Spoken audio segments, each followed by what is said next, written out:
वालेकुम 9 क्लास। आज हमने पढ़ना है स्टमक एज एन ऑर्गन। जैसे कि लास्ट लेक्चर में हमने देखा था कि ह्यूमन बॉडी में डिफरेंट ऑर्गन्स होते हैं, सच एज इंटेस्टाइन है, लिवर है, ब्रेन है, स्टमक है। तो उसमें से आज हमने स्टमक को डिटेल के साथ पढ़ना है। तो स्टमक ऑर्गन है। ऑर्गन आपको पता है कि डिफरेंट टिश्यू से मिलकर बना होता है। जैसे कि लास्ट लेक्चर्स में हमने पढ़ा है कि ऑर्गन हमेशा डिफरेंट टिश्यू से मिलकर बना होता है। तो अगर हमने स्टमक को डिटेल के साथ समझना है तो हमें इसके अंदर पाए जाने वाले डिफरेंट टिश्यूज़ की समझ होना ज़रूरी है। तो इनको समझने के लिए लेट्स से कि स्टमक का इतना पार्ट अगर कट किया जाए ताकि हमें इसके अंदर के जो सारे टिश्यूज़ हैं वो नज़र आ सके। तो स्टमक के अंदर जो सबसे अंदर है खाली जगह होती है।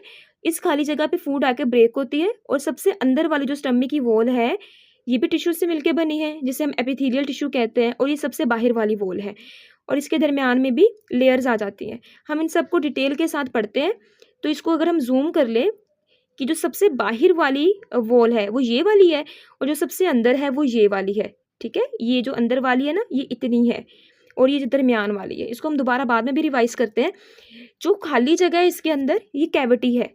कैविटी जो है वो ये वाली है, ये कैविटी है जहाँ पे आके खुराक जो है वो ब्रेक होगी। तो सबसे जो अंदर वाली वाल है ये एपिथेलियल टिश्यू। एपिथेलियल टिश्यू जो है, ज़ाहिर बात है, देखिए जो टिश्यू होता है आपको पता है वो सेल से मिलके बने होते हैं। तो आप देख सकते हो कि एपिथेलियल टिश्यू के अंदर आपको सेल्स नज़र आ रहे होंगे। अब ये जो एपिथेलियल टिश्यू है इसका काम है कि इसने स्टमक के अंदर म्यूकस को खारिज करना है। म्यूकस एक लेयर होगी जो प्रोटेक्शन का काम देगी। जैसे हमारे नाक के अंदर जैसे हम नोज़ी कहते हैं, एक्चुअल में वो भी म्यूकस ही होती है। म्यूकस का काम है प्रोटेक्शन देना। अब म्यूकस जो है वो स्टमक की जो सबसे इनर वॉल है एपिथेलियल है इसको घेर लेगी, इसको कवर कर देगी, ताकि जब खुराक है ना जब ये ब्रेक होगी तो खुराक को ब्रेक करने के लिए एसिड चाहिए। वो एसिड स्टमक की दीवारों को ब्रेक ना कर दे तो उसको बचाने के लिए म्यूकस जो है वो इसके ऊपर आ जाएगी। म्यूकस के अलावा दूसरी चीज़ जो एपिथेलियल टिश्यू खारिज करते हैं गैस्ट्रिक जूस है।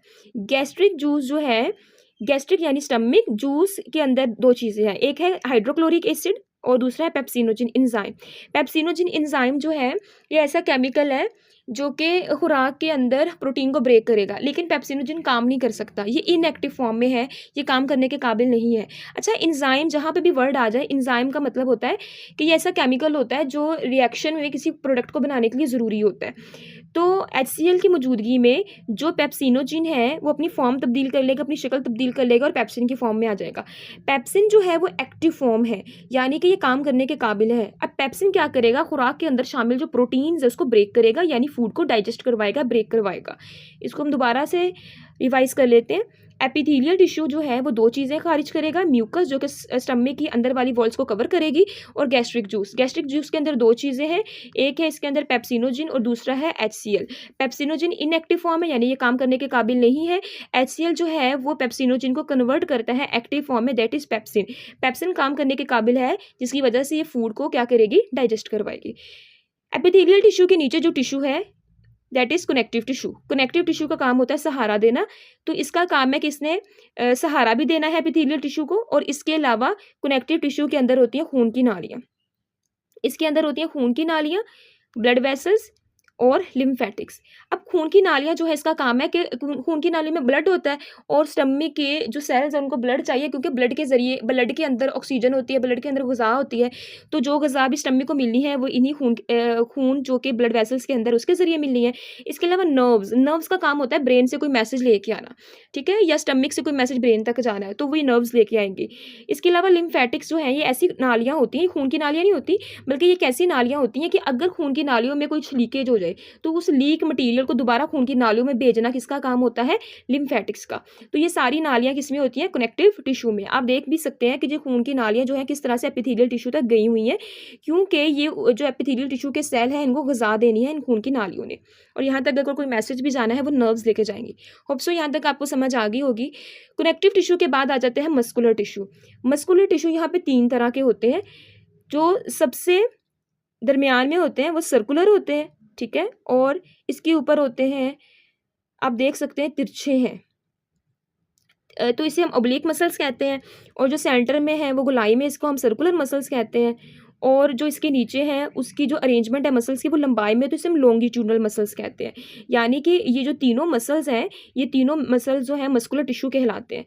यानी कि लॉन्गिट्यूडिनल मसल्स, लंबाई में लॉन्गिट्यूडिनल मतलब लंबाई, सर्कुलर यानी गोलाई, ऑब्लिक यानी कि तिरछे।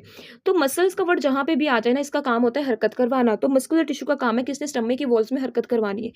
अब हरकत करवाने से क्या होगा कि जो मैदे के अंदर खुराक है ना, खुराक है वो जूस के साथ अच्छे तरीके से मिक्स हो जाएगी जब स्टमक की वॉल्स में हरकत होगी। बिल्कुल इसी तरह जिस तरह जो ग्राइंडर होता है उसमें जो ब्लेड होता है जब वो हरकत करता है तो अच्छे तरीके से सब मिक्स हो जाता है। तो इसी तरह से जब मस्कुलर टिश्यूज़ काम करते हैं, हरकत करते हैं, तो फूड और जूस अच्छे से मिक्स हो जाता है, जिसकी वजह से फूड अच्छे तरीके से ब्रेक होती है। अब मस्कुलर टिश्यू के बाद जो सबसे आउटर, सबसे बाहर जो टिश्यूज़ आते हैं, that is again connective tissue. क्योंकि अभी हमने पढ़ा था कनेक्टिव टिश्यू होते हैं, इसके बाद फिर भी एंड पे कनेक्टिव टिश्यू होते हैं, क्योंकि इसका काम है कि इसने सहारा देना है और स्टमक के जो अंदर वाले टिश्यूज़ हैं इनको घेरना है। यानी कि जो सबसे बाहर जो टिश्यूज़ होंगे स्टमक के वो होंगे कनेक्टिव टिश्यूज़।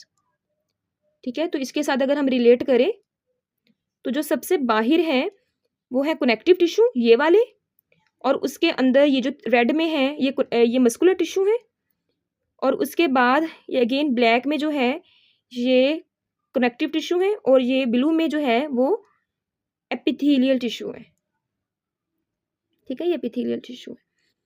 होप सो आपको समझ आ गई होगी कि स्टमक कैसे काम करता है। तो आपने देखा कि स्टमक के अंदर डिफरेंट टिश्यूज़ हैं और ये डिफरेंट टिश्यूज़ मिलके ऑर्गन बना रहा है।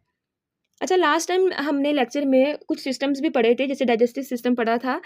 तो इसी तरह स्केलेटल सिस्टम भी होता है ह्यूमन बॉडी में। स्केलेटल यानी कि ढांचा।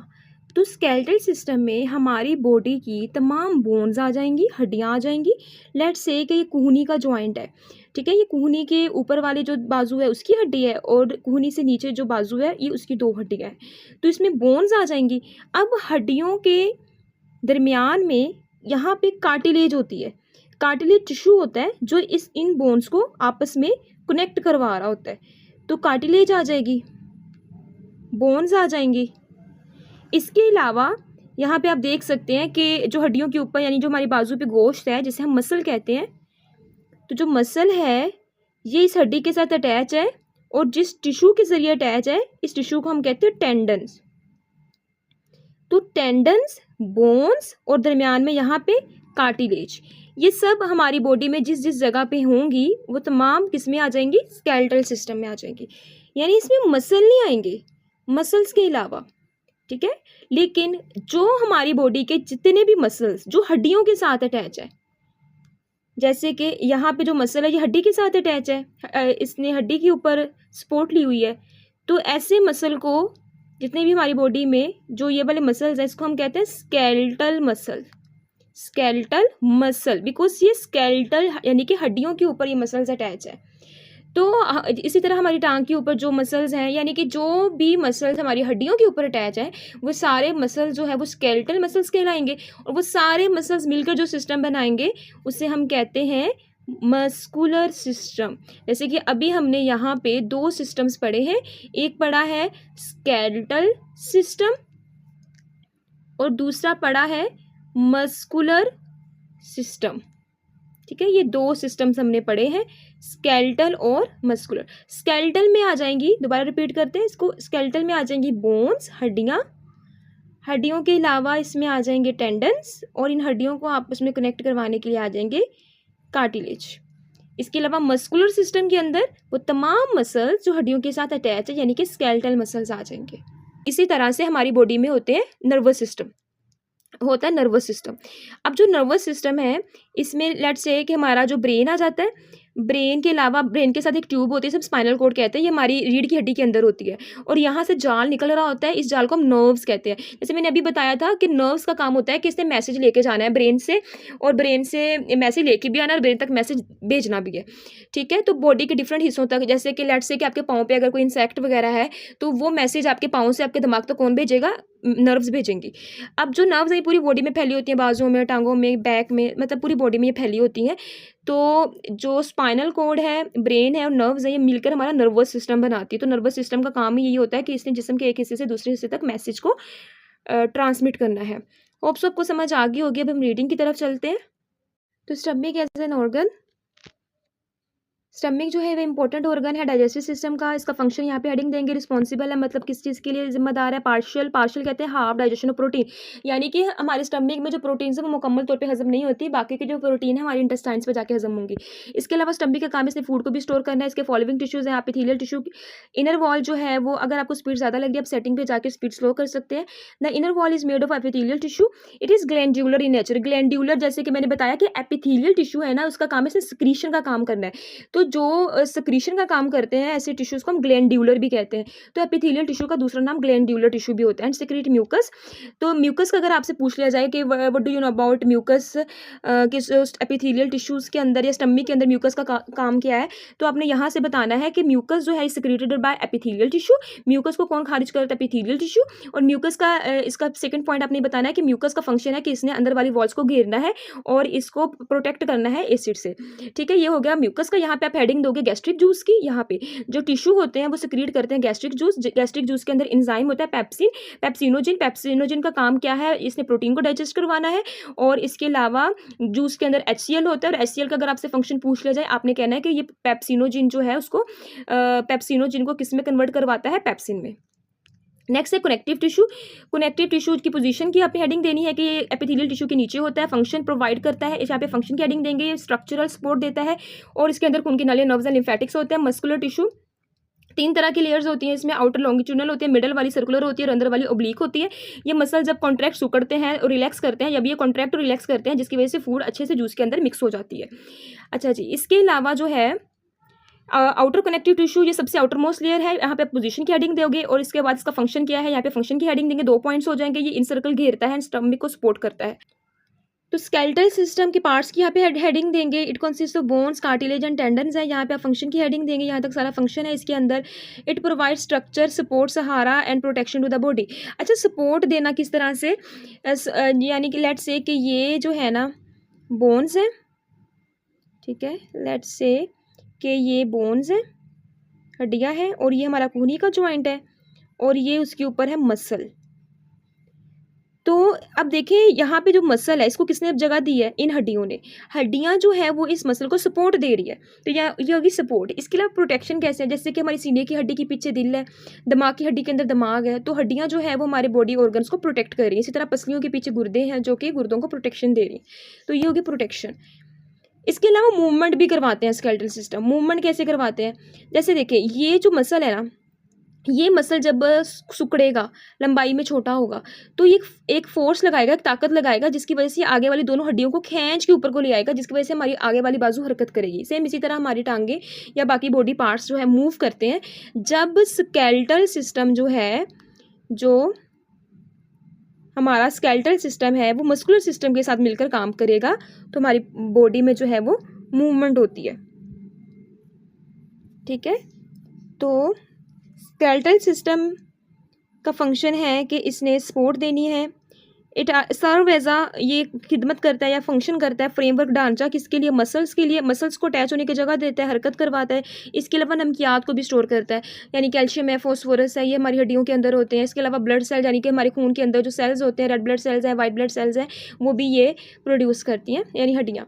ये डाइजेस्टिव सिस्टम हमने लास्ट टाइम पढ़ लिया था, रिस्पायरेटरी सिस्टम भी पढ़ लिया था। मस्कुलर सिस्टम की रीडिंग कर लेते हैं। तो अभी जैसे हमने देखा कि मस्कुलर सिस्टम में वो तमाम मसल्स आ जाएंगे जो हमारी हड्डियों के साथ अटैच है। ठीक है, इस जो कि अटैच किसके साथ है, बोन्स के साथ अटैच है। यहाँ तक आप डेफिनेशन, क्योंकि डेफिनेशन में 2 पॉइंट्स होते हैं ना, तो ये फर्स्ट पार्ट जो है आप इसकी लोकेशन की हेडिंग दे दें, यहाँ पे आप फंक्शन की हेडिंग दे दें, तो ये डेफिनेशन के 2 पॉइंट्स हो जाएंगे। तो फंक्शन क्या है, मसल्स का काम है सुकड़ना, जिसकी वजह से हड्डियाँ मूव करती हैं। ये अलाउ करती है मूवमेंट ने लोकोमोशन। लोकोमोशन और मूवमेंट में डिफरेंस होता है। लोकोमोशन होता है जैसे अभी आप बैठे हुए हैं, आप अपनी उठ के किसी दूसरी जगह पे चले जाएंगे, अपनी पोजीशन चेंज कर लेंगे बॉडी की, तो ये हो गई लोकोमोशन। लेकिन अगर बैठे बैठे अपनी बाजू को या टांगों को हरकत करवा रहे हैं तो वो होगी मूवमेंट। तो ये था सारा मस्कुलर सिस्टम के बारे में। नेक्स्ट है नर्वस सिस्टम। तो नर्वस सिस्टम में जैसे अभी हमने समझा कि ब्रेन आता है, स्पाइनल कॉर्ड होता है, नर्व्स होते हैं। तो यहाँ पे आप कंपोनेंट्स या पार्ट्स की हेडिंग दे देंगे। सेकंड पॉइंट आप फंक्शन की हेडिंग देंगे। नर्वस सिस्टम बॉडी में कोऑर्डिनेशन करवाता है। कोऑर्डिनेशन कहते हैं एक राब्ता कायम करना, ठीक है। जैसे लेट्स से कि आपके दिमाग ने आपके लेट्स से कि ना पाँव पे कोई इंसेक्ट है, तो आपके दिमाग ने मैसेज भेजा आपकी टांग के मसल्स को कि हरकत करो। मसल्स काम करेंगे तो आप हरकत करोगे, या आपके बाजुओं को मैसेज भेजा, आपके बाजुओं के मसल्स को काम भेजा, हरकत करने का मैसेज दिया। तो जब आपके बाजू के मसल्स काम करेंगे तो आपका हाथ जो है, आपके बाजू हरकत करेगी तो आप उस कीड़े को झटक दोगे, पीछे को कर दोगे। तो यहाँ पे देखिए आपकी जो बाजू टांगों के दरमियान और आपके ब्रेन के दरमियान में जो कोऑर्डिनेशन है वो किसने करवाई है? नर्व्स ने। जैसे भी हमने पढ़ा कि ब्रेन के साथ नर्व्स है, तो ये जो मैसेज है, ये टांग तक जो मैसेज है वो कौन लेके जाएगी? नर्व्स लेके जाएंगी, ठीक है। इसके अलावा कंट्रोल करते हैं body function through nerve impulse. Nerve impulse उस मैसेज को कहते हैं, यानी कि ब्रेन जो मैसेज टांगों को भेज रहा है उस मैसेज को हम क्या कहेंगे? नर्व इम्पल्स, ठीक है। Blood circulatory system last time हमने पढ़ लिया था। आज के लिए इतना ही काफ़ी है। अल्लाह हाफिज़।